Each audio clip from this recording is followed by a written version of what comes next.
O vídeo onde um pastor evangélico acusa o povo da Umbanda de fazer despachos, né, diante de um palco onde ia acontecer um evento evangélico, me chamou a atenção para o fato de que não adianta chamar a atenção para os perigos do sincretismo sem observar ou sem chamar a atenção para a origem dele. E essa série de vídeos vai mostrar exatamente isso. Vem comigo.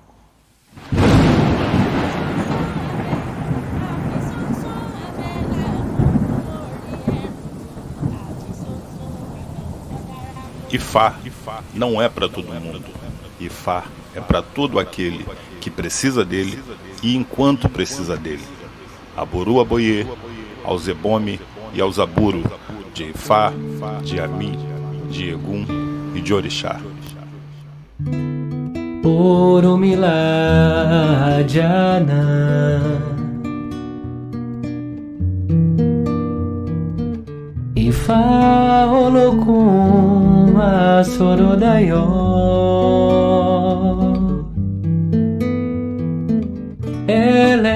Eleripim Okitibiriti Umpa Ojo Ikuda Oromila Direloni. Certa ocasião, me foi pedido que eu definisse, né, em minhas palavras, né, o que significava Deus. Eu fiz uma exposição assim, excelente, né, sem falsa modéstia, né, e dei lá a minha descrição do que é Deus. Pensando que estava saindo bem na foto, o meu interlocutor, após ouvir, né, a minha dissertação ali, né, sobre o que é Deus, ele me faz a seguinte pergunta, e aí veio a pegadinha. Ele pergunta o seguinte: mas você experimentou tudo isso aí que você está falando, né? Ou você ouviu falar? Nesse momento, eu entendi automaticamente, né, o que significa cultura, tá? E os problemas inseridos nessa palavra, que é muito utilizada no nosso meio, né, como salvo-conduto para algumas práticas, algumas filosofias, tá? Algumas convicções, tá? E que é tida como algo sempre positivo, tá? A cultura, quando o indivíduo defende, né, é assim que eu aprendi, coisa e tal, perere pão duro, ele parte do princípio de que, seja lá o que tenham dito para ele, ou que ele tenha aprendido por repetição, é algo sempre positivo, tá? E isso é um falso positivo, na verdade, tá? Porque quando nós vamos observar, né, o núcleo dessa pergunta que me fizeram, nós vemos ali muito claramente que tem muita coisa que nós repetimos, nós reproduzimos, né, sem a menor noção de quem disse, por que disse, de onde veio, por que veio, qual a intenção por trás daquilo ali, enfim, se aplica de fato, né, a todo aquele grupo, se aquilo materializa, se aquilo é uma realidade ou não. Tá? Muito disso, né, muito da cultura, ou da parte teórica da cultura, né, se você observar, ela não materializa. Tá? Ela fica no terreno das ideias. Tá?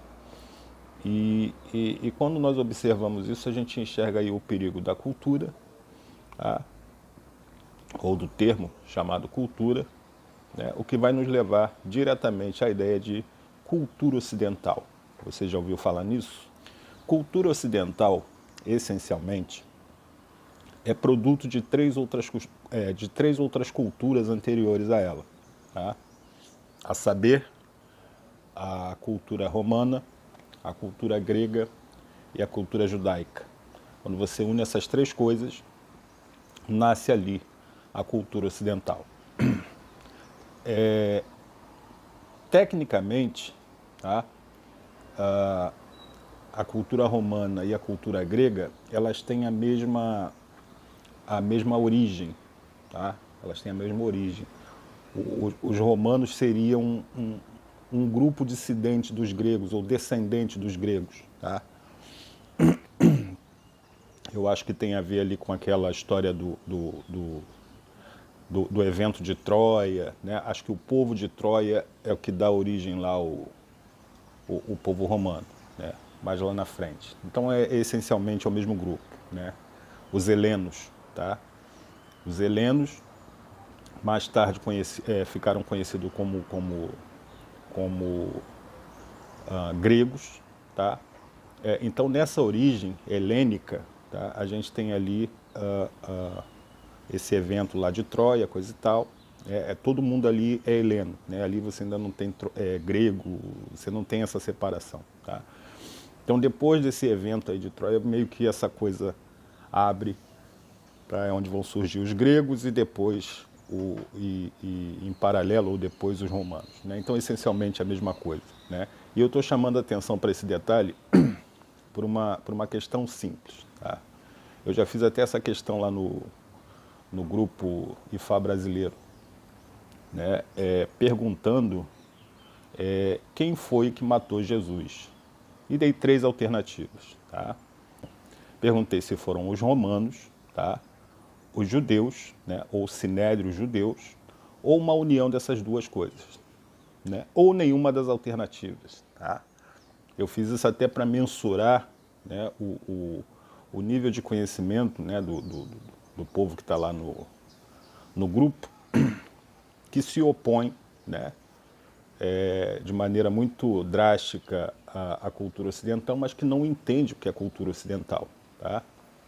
E a reboque disso, tá, vem um esclarecimento assim aterrador,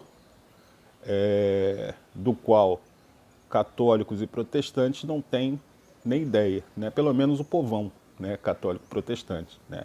Eu acredito que um grupo muito pequeno, tá, de intelectuais desse grupo católico, de suas dissidências, né, sendo protestante uma das dissidências do católico, ou a primeira dissidência, né? O protestante é a primeira dissidência dos católicos. Eles não têm noção disso, tá? Porque quando eu pergunto quem matou, né, Jesus,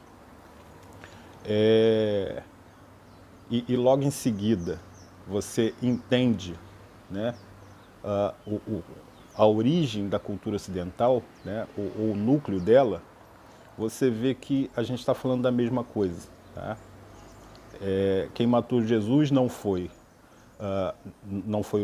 os romanos, né, nem o sinédrio judeu. Foram os dois juntos, tá? E foram os dois juntos, né, que Jesus meio que combateu, né, essa união, tá? E a mesma união que a gente vai ver lá na frente, quando a gente observa o núcleo daquilo que nós conhecemos como cultura ocidental, tá? Ou seja, aqueles que mataram Jesus se uniram depois lá na frente, né, e criaram isso que você conhece como Igreja Católica Apostólica Romana. Ou seja, a Igreja Católica Apostólica Romana é o símbolo maior disso que nós conhecemos como cultura ocidental, tá? E já nesse momento, a gente já observa um processo de teocracia funcionando, tá? Onde você tem ali, em paralelo, dois dos pilares do conhecimento humano funcionando junto, e que mais tarde, né, sabe-se lá por quem, você é meio que convencido de que essas coisas não se misturam, tá? Religião e política, tá? Quando na verdade isso vem acontecendo desde esse momento, tá?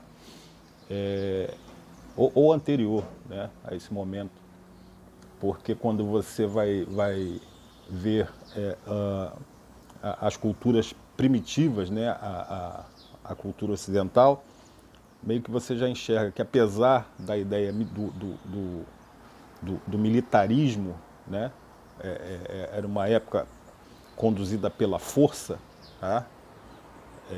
Você tem ali sempre, tá, o aspecto religioso funcionando em paralelo ou como um suporte muito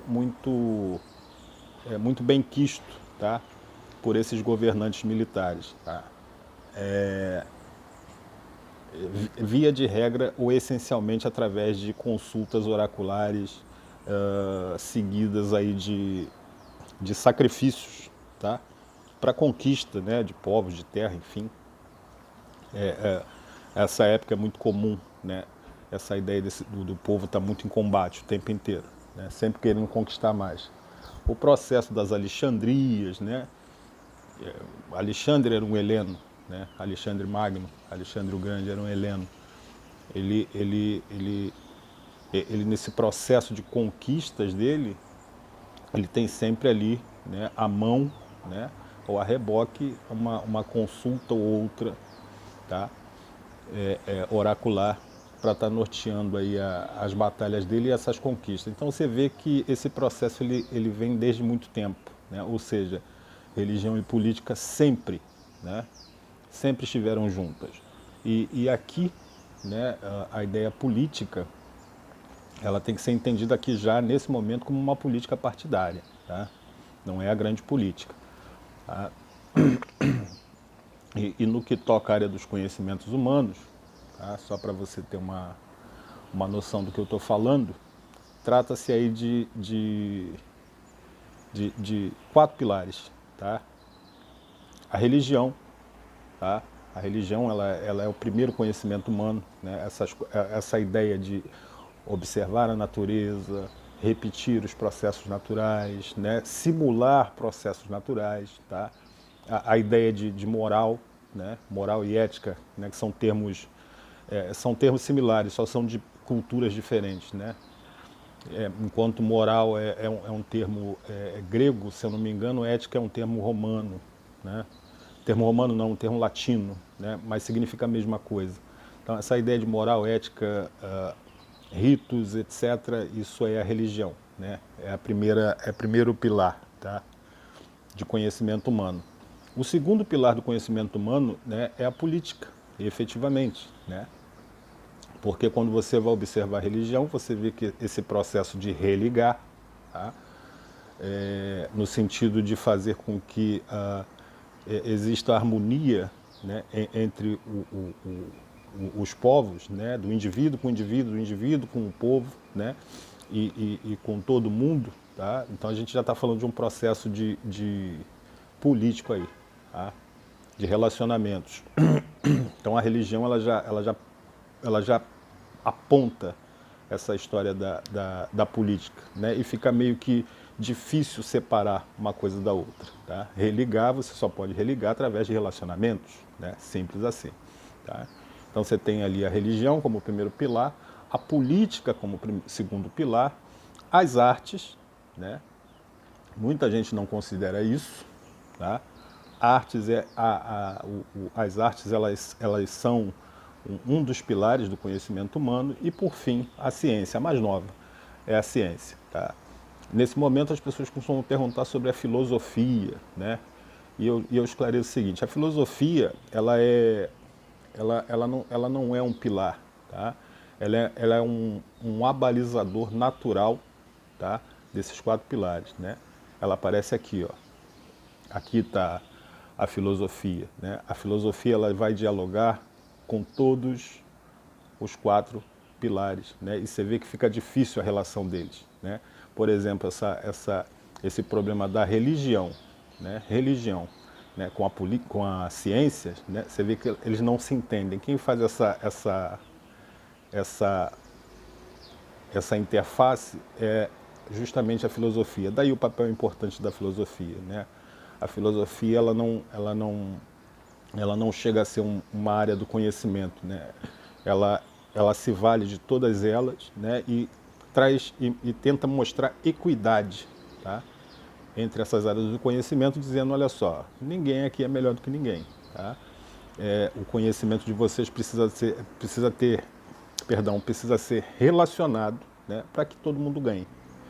O papel da filosofia é esse. E aproveitando aqui o ensejo, né, o tema, tá, a respeito do papel da filosofia, né, eu vou lançar mão de um adendo, né, que vai aproximar essa ideia, tá, de filosofia, né, daquilo que é a nossa prática religiosa e sobre os 4 cultos. Tá? Culto de Ori, né, culto de Ami, culto de Egum e culto de Orixá. A mesma coisa. Tá? Exatamente a mesma coisa. Onde é que está o Ifá? Aqui está o Ifá. Tá? Você vê, né, se você observar, você tem atritos, né, entre os 4 cultos, né, eles não conseguem se relacionar, né, fica aquela história que o meu é melhor, o meu é maior, etc e tal, né, e precisa do Ifá, né, para vir mostrar equidade. Olha, né, aqui ninguém é melhor do que ninguém. Todo mundo está no mesmo grupo, né, todo mundo está no mesmo barco. Tá? Então é necessário, tá, uma relação harmoniosa entre vocês para que todo mundo ganhe. Tá? Por isso que você está habituado a ouvir, né, que IFA é uma filosofia de vida. Né? Eu tiro esse de vida para lá. IFA é filosofia. Ponto final. Tá? Já observando aqui o tempo, né, eu vou deixar para o segundo episódio, tá, para aprofundar, tá, na concepção, né, o momento da concepção da cultura ocidental e a instalação dela. Tá? E desse momento para diante você vai começar a entender, né, com mais clareza que muito que você faz hoje, muito do que você pratica hoje, muito do que você acredita hoje, tá, foi colocado em você. Tá? Via de regra, você nunca experimentou a metade, né, na melhor das hipóteses, das coisas que você prega como verdade, como realidade, etc. Até lá.